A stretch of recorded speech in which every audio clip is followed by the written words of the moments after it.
పౌలులో ఉన్నటువంటి శ్రేష్టమైన లక్షణాలు మనం సాధన చేయాలి. ఇది ప్రసంగానికి ప్రారంభం. మిగతాది మీరే ప్రసంగం మీరే చేసుకోవచ్చు. మీరందరూ ప్రసంగికులే కాబట్టి మీరు డెవలప్ చేసుకోవచ్చు. పౌలులో ఉన్నటువంటి లక్షణాలు, మొట్టమొదటి లక్షణం ఏంటంటే ఉన్న చోటనే ఉండడానికి ఇష్టపడలేదు. ఇది పౌలులోని మొట్టమొదటి లక్షణం, పౌలులోని భారం. రోమాపత్రిక 15వ అధ్యాయము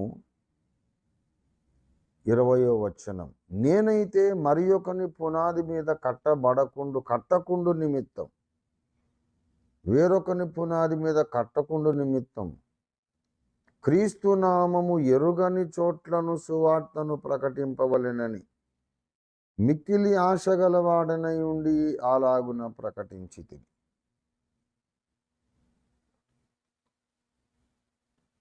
ఎంతసేపటికి పౌలుకున్న భారం, కొత్త స్థలాలకు వెళ్ళాలి, కొత్త వ్యక్తులకు సువార్త ప్రకటించాలి. వినేవాడు ఒక్కడైనా సరే, 1000 మంది అయినా సరే, నూతన స్థలాలకు వెళ్ళాలి, నూతన ప్రదేశాలకు వెళ్ళాలి. ఆయన రాత్రింబగళ్ళు కష్టపడ్డాడు. తన ప్రాణమును కూడా ప్రియమైందిగా ఎంచుకోలేదట.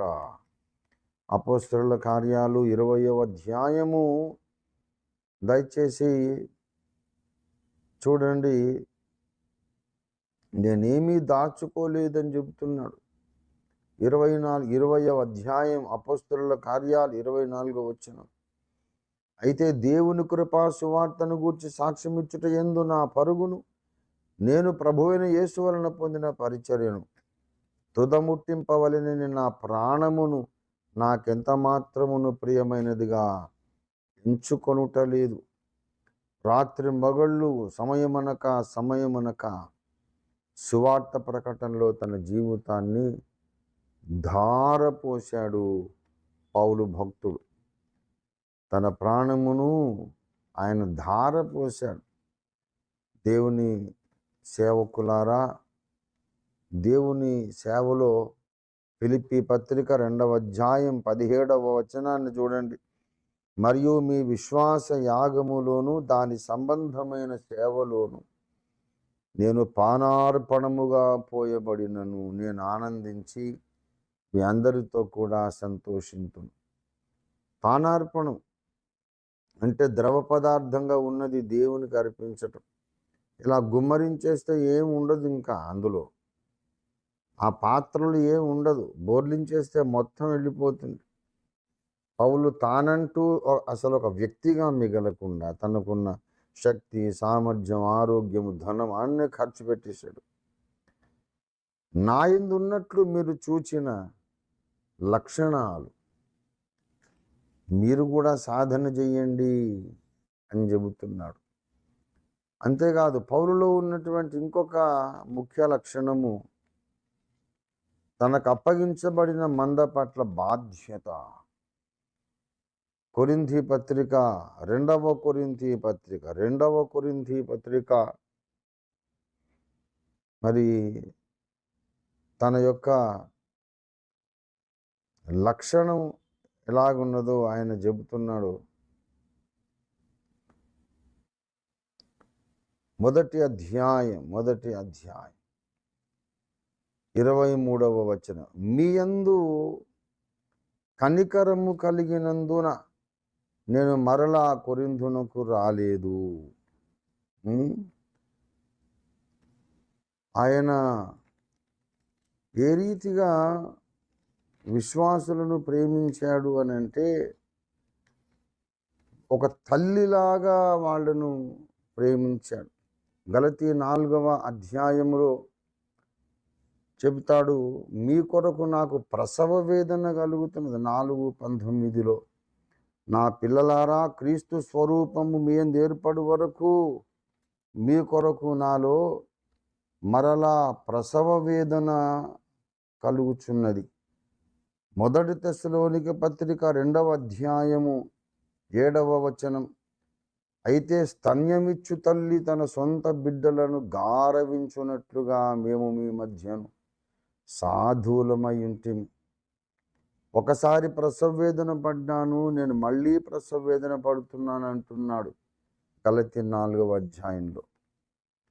పాలిచ్చి పెంచే తల్లి తన పిల్లల్ని ఎలాగ గారాబంగా చూసుకుంటుందో అలాగ నేను మిమ్మల్ని గారాబం చేస్తున్నానంటాడు. మనకు అప్పగించబడ్డ సంఘమును మనమంతగా ప్రేమించాలి, అమ్మలాగా ప్రేమించాలి. ప్రేమ అనేది పరిశుద్ధ ప్రేమ ఒకటి ఉన్నది, మానవ ప్రేమ ఒకటి ఉంది. మానవ ప్రేమలో స్వార్థం ఉండొచ్చు, మానవ ప్రేమలో కాముకత్వం ఉండొచ్చు. ఎస్పెషల్లీ ఈవెన్ అపోజిట్ సెక్స్, మన వ్యతిరేక లైంగిక వర్గంలో ఉన్నటువంటి వ్యక్తి ఇన్వాల్వ్ అయినప్పుడు మానవ ప్రేమ ఉందనుకోండి, కాముకత్వం వచ్చేస్తుంది. ఒక పాస్టర్ గారి, ఒక సిస్టర్ గారి, ఒక సువార్థికురాలు, ఒక పాస్టర్ గారి అభిమానం ఎక్కువైపోయి కాముకత్వానికి దారితీసిన పరిస్థితులు ఎన్నో జరుగుతూ ఉన్నాయి ఈ రోజుల్లో. దేవుడు దేవుడు అంటూనే పాపంలో పడిపోతున్నారు. పర్వాలేదులే, దేవుడు దావీదును క్షమించలేదా అని ధైర్యం తెచ్చుకుంటున్నారు. ఇది తప్పు. ప్రేమ కలిగి ఉండాలి, కానీ అమ్మ తన కొడుకు మీద కామం కలిగి ఉంటుందా? కాముకత్వం ఉంటుందా? అమ్మకి ఉండదు. అలాంటి ప్రేమతో పౌలు భక్తుడు తన సంఘాలను ప్రేమించాడు. ఇవాళ లోకస్తుల నుండి సంఘాన్ని కాపాడాలి. కొన్నిసార్లు విశ్వాసుల నుండే విశ్వాసులను కాపాడుకోవాల్సి వస్తూ ఉంది. బోధకుల నుండే విశ్వాసులను కాపాడుకోవాల్సి వస్తూ ఉంది. చాలా బాధతో ఈ విషయాన్ని చెబుతున్నాను. ప్రియ దేవుని బిడ్డలారా, జాగ్రత్త, జాగ్రత్త, జాగ్రత్త. దేవుడున్నాడు, అన్ని గమనిస్తున్నాడు. ప్రతి చిన్న కదలికకు లెక్క అడుగుతాడు ఆయన. పౌలులో ఉన్నది దివ్యమైన, అవ్యాజమైన, మచ్చలేనటువంటి పరిశుద్ధ అగాపే ప్రేమ. పాలిచ్చి పెంచే తల్లి తన కొడుకును ప్రేమించినట్టు. అక్కడ ఇంకేం స్వార్థం ఉండదు, కాముకత్వం ఉండదు.